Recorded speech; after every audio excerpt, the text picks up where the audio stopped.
इल्जाम लगाया जा रहा है कि जनाब तोशा खाना से इसने कोई चीजें ली। जरा लाहौरियों जरा सुनो, तोशा खाना है क्या, समझो पहले ये क्या है। जो भी तोहफा मिलता है प्राइम मिनिस्टर और उनके वजीरों को, जो भी तोहफा मिलता है वो तोशा खाना में जाता है।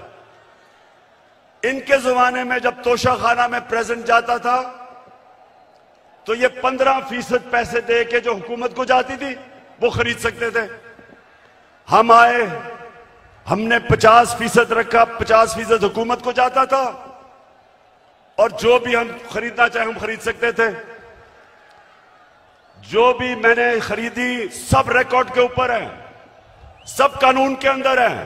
और आज मैं आप सबको यह भी बता दूं कि मैंने उन पैसों से जो मेरे घर के नीचे सड़कें जो आम लोगों को भी फायदा पहुंचाती थी, वो तोशा खाना के पैसे से सड़क ठीक की, हुकूमत का पैसा नहीं लिया।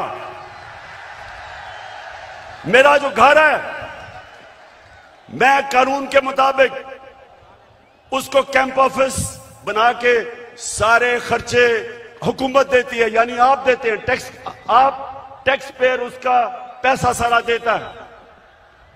मैं अपने खर्चे देता हूं। मैं कोई ना लाहौर का घर ना वहां कैंप ऑफिस नहीं किया, अपने पैसे से वो चलाया। जो दीवार नीचे बनानी थी सिक्योरिटी फेंस, गवर्नमेंट से पैसे नहीं लिए, अपना ऑफिस चलाया, गवर्नमेंट से पैसे नहीं लिए। और ये लोग जो आज प्रोपेगेंडा कर रहे हैं, मैं चैलेंज करता हूं कि मैं चैलेंज करता हूं कि कभी पाकिस्तान की तारीख में किसी प्राइम मिनिस्टर ने अपने ऊपर इतना कम पैसा खर्च नहीं किया जो मैंने किया। दोस्तों, अगर आपको हमारी वीडियो अच्छी लगे तो हमारा चैनल ज़रूर सब्सक्राइब कीजिए, वीडियो लाइक कीजिए और अपने दोस्तों से शेयर कीजिए। बहुत बहुत शुक्रिया।